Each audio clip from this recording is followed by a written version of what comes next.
Je sais pas vous, mais moi, quasiment tous les jours, quand je regarde autour de moi, que je pense à l'univers, ou en tout cas au fait qu'il y ait de la vie dans cet univers, je trouve ça hallucinant. Notre existence est contingente. Elle tient à ça. Pendant longtemps, on s'est demandé, et encore aujourd'hui, d'où vient-on? Comment notre univers a été créé? Et les réponses mentionnées sont parfois très étranges. Dans cet épisode, on va s'attarder sur quelques récits sur l'origine de notre univers. Et je me demande s'il n'aurait pas encore un peu d'influence sur nous.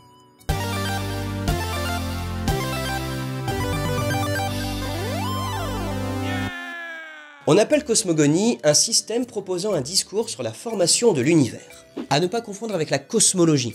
Ça, c'est la science des lois qui gouvernent le monde physique. La plupart des mythes fondateurs proposent une cosmogonie expliquant comment notre monde a été formé. On peut penser à la mythologie gréco-romaine, ou la Genèse dans la Bible. Le postulat que je vous propose ici, c'est que le discours sur l'origine de l'univers induit des considérations à son égard, et de là découle un certain comportement. Et ce comportement perdure encore et encore. En fait, on va se demander qu'est-ce qui a rendu possible le comportement occidental d'aujourd'hui. Évidemment, j'ai bien conscience que ce n'est pas en une vidéo qu'on va répondre. Mon but ici est plutôt de proposer et de partager avec vous des réflexions qui font sens à des préoccupations actuelles. C'est de nouveau une invitation à la réflexion sur notre place dans le monde. Je voudrais vous présenter maintenant quelques mythes tribaux. Par conséquent, j'ai exclu volontairement la Genèse et les mythes antiques. Il y a 2500 ans, en Inde, des religieux hindous ont imaginé la Terre comme une surface plate avec en son centre une immense montagne touchant le ciel. Cette terre est maintenue par 4 éléphants. Ces 4 éléphants prennent appui sur une immense tortue, et la tortue s'appuie sur un serpent géant qui se mord la queue.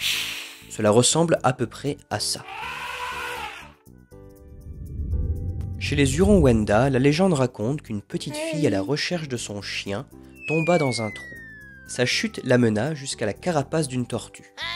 Afin qu'elle se sente moins seule, la tortue invita l'ensemble des animaux de la forêt à ramener de la terre et à confectionner un monde pour la petite fille. Et c'est ainsi que le monde est né. Chez les Inuits, au commencement, il y avait un homme et une femme. La femme demanda à Kaila, le dieu du ciel, de peupler la terre. Il l'invita à creuser un trou dans la banquise. De ce trou, la femme sortit un à un l'ensemble des animaux peuplant notre planète. Et c'est comme ça que notre monde est né. On peut remarquer que parmi ces mythes fondateurs, certains proposent une formation du monde dont le fonctionnement qui en découle s'apparente au concept de symbiose en biologie. Alors petite précision, ce que je vais faire c'est un parallèle avec la biologie. Et deuxièmement, je ne suis pas biologiste, donc s'il y en a parmi vous, n'hésitez pas à corriger ce que je vais dire. En biologie, la symbiose renvoie à une forme de vivre ensemble. C'est une relation directe entre deux organismes issus d'espèces différentes. Chacun des organismes est appelé symbiote ou symbionte, et on peut repérer 4 types de relations symbiotiques. Il y a le mutualisme, où chacun tire profit de la situation. Le commensalisme, où l'un tire profit mais ça n'a aucun effet positif comme négatif sur l'autre. Le symbiotisme, c'est comme le mutualisme mais la relation est obligatoire sinon les deux organismes meurent. Et enfin, le parasitisme, où seul l'un des symbiotes tire profit, et ça nuit à l'autre. Quand je dis que certains mythes proposent un fonctionnement en symbiose, ce que je veux dire par là, c'est que tous les éléments ont l'air interconnectés, et que ça fonctionne bien. On part sur du commensalisme, par exemple nous, humains, on fait notre vie, on prend des trucs et ça ne nuit à personne, ou mieux encore, on fait du mutualisme et tout le monde en profite. Mais si tu prends la mythologie judéo-chrétienne, où dans la Genèse, le monde est créé par Dieu, et qu'il dit à propos de l'homme, faisons l'homme à notre image, comme notre ressemblance, et qu'il domine sur les poissons de la mer, les oiseaux du ciel, les bestiaux, et toutes bêtes sauvages, et toutes les bestioles qui rampent sur terre.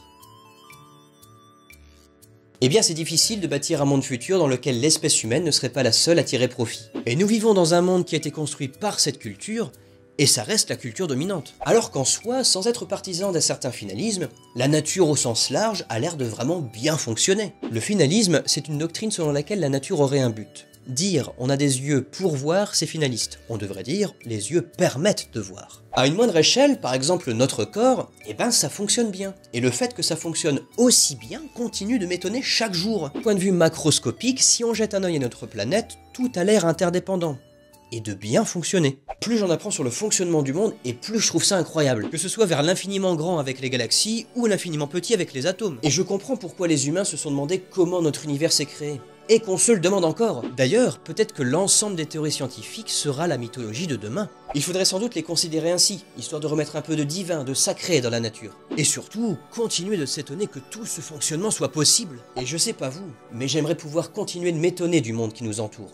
Et contempler l'univers en me disant que c'est fascinant, en apprécier sa beauté et tenter de le comprendre, car comme dirait l'autre, tout ce que je sais, c'est que je ne sais rien. Et ça, mine de rien, garder un monde dans lequel il est encore possible de s'étonner, ça dépend de nous. Vous êtes plus de 10 000 à vouloir cogiter avec moi. Merci. La vidéo est terminée, je vous invite à la partager et j'ai hâte de découvrir ce que vous en pensez. Vous pouvez soutenir mon travail sur Tipeee ou Utip et me rejoindre sur les réseaux sociaux. Et pour les nouveaux, abonnez-vous. La prochaine fois, on fera le point sur la chaîne. Mais en attendant, bon futur!